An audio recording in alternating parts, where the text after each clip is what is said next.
Okay, here we go with lesson 7. Lesson 7 in Unit 2 is all about rearranging equations. So now we're taking a step back and we're going to look at our algebra instead of graphing. We're going to move this back to graphing at the end, but we're going to focus for a little bit here on just using our algebra.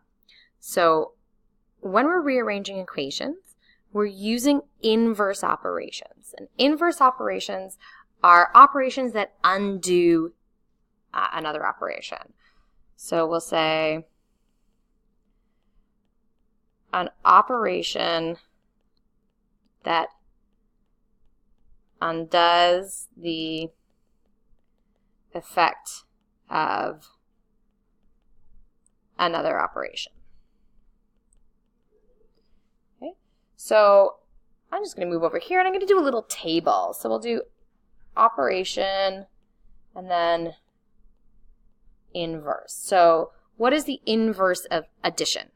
Well, what undoes addition? So if I take 3 plus 2 and I want to undo the plus 2, I minus 2. So the inverse of addition is subtraction.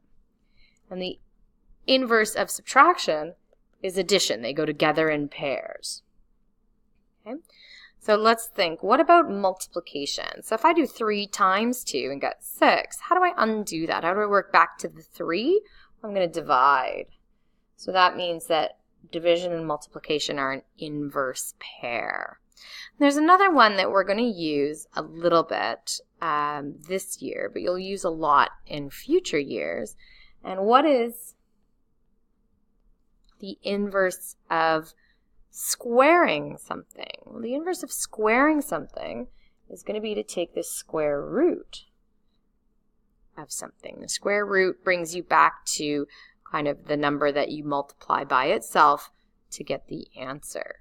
So those are our inverse operations that we're going to be using. And by using inverse operations, we can manipulate equations in almost any way we want, which is a really, really useful skill to have. So we can use that to solve equations or just to kind of rearrange them. But in this case, we're going to be looking at solving them. So we're going to solve for x in this first one. Now you might think, I can do this without even really doing any math. 3x plus 1 equals 10. But I'm going to show you the formal way of solving this.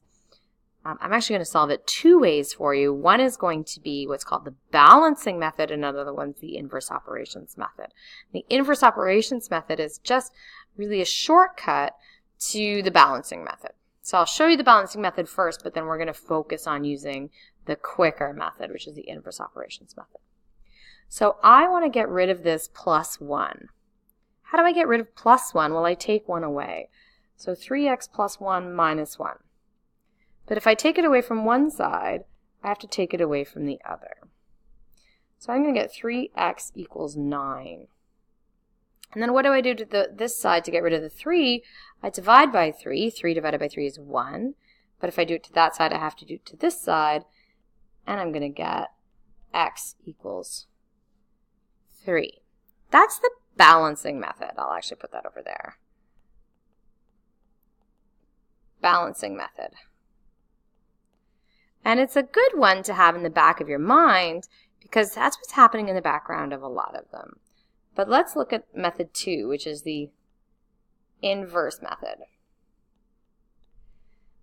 And we've got 3x plus 1 equals 10. The inverse method says that what we're doing is we're actually going to take a piece of the equation and move it. So we're going to rearrange the pieces of the equation.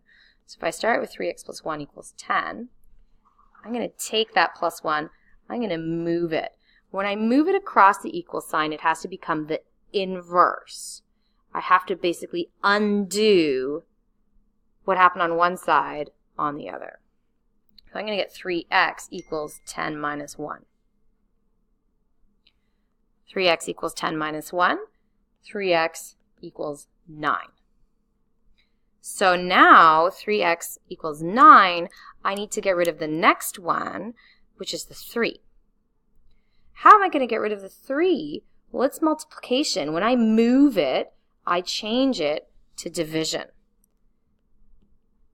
And I'm going to get x equals 9 divided by 3, x equals 3. So you'll notice I end up at the exact same place. And a lot of my steps actually look pretty much the same. So it's just a slightly different way of thinking about the equations. But in the reality, you're doing the exact same thing. So whichever method you like and you think is comfortable for you, you're totally welcome to do. So we're going to do some practice. Okay.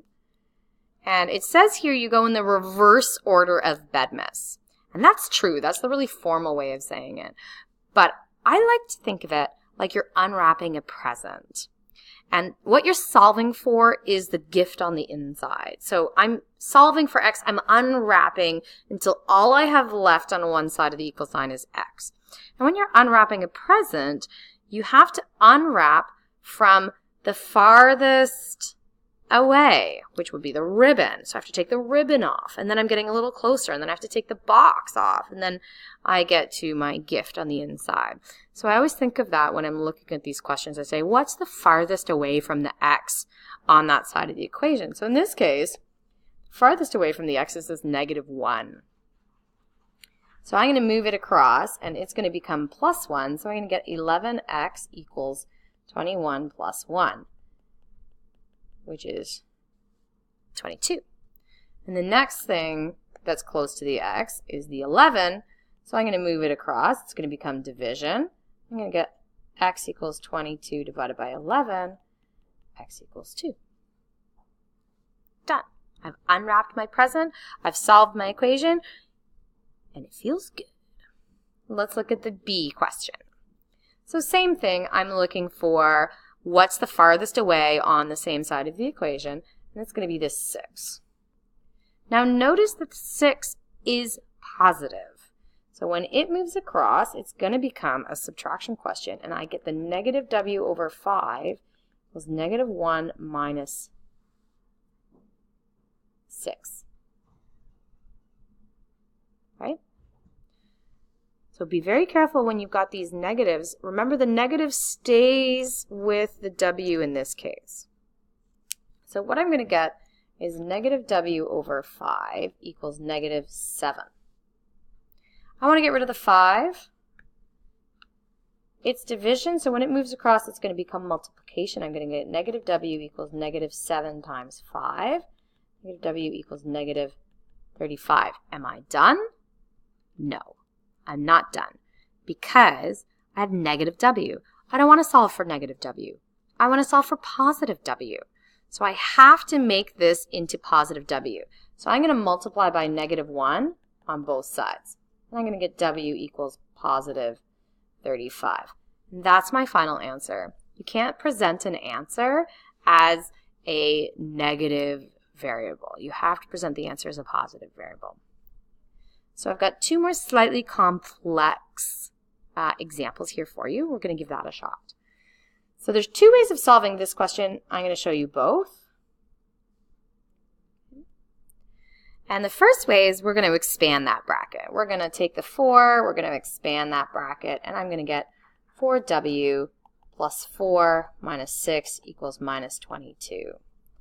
So I can simplify that. Plus 4 minus 6 is -2. Minus 22, and then we're at nothing more complicated than what we've already done. So I'm going to take this -2, I'm going to move it across, it's going to become plus, so 4w equals -22 plus 2, or w equals -20. I'm going to take the w, move it across, it's going to become division. W equals -20 divided by 4, w equals 5. That's my final answer.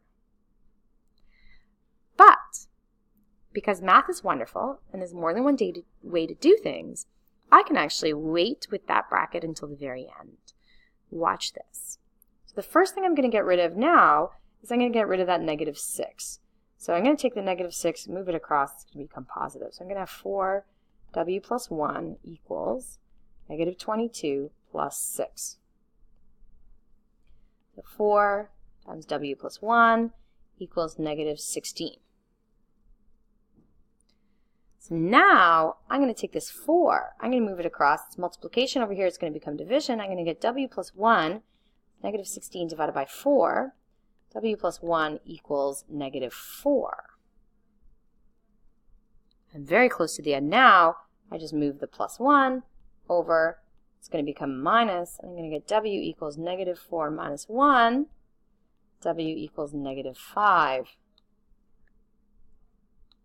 You'll notice those answers are exactly the same.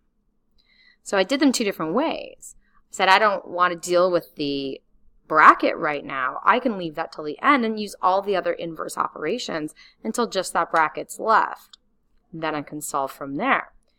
And it just depends on what you're most comfortable with. Obviously, both of these solutions would be considered correct. Last one. Let's take a look at this. Now, remembering that we have to do this like a present, the farthest away from the y is the negative 3. So we're going to keep everything else the same. 9 minus y over 6 equals 4, and that's going to become plus 3. So negative 9 minus y over 6 equals 7. Now I can get rid of the 6. I cannot get rid of that 6 until there's no other addition and subtraction or other fractions or anything else going on. So now I'm going to take the 6. I'm going to move it across. It's going to become multiplication. I'm going to get 9 minus y equals 7 times 6. Continue my solution over here. 9 minus y equals 42. So let's take the 9 across. It's going to become subtraction. Minus y equals 42 minus 9. Minus y equals 31. Am I done? No, I have a negative in here. I have to multiply both sides by negative 1. I'm going to get y equals negative 31 as my final answer.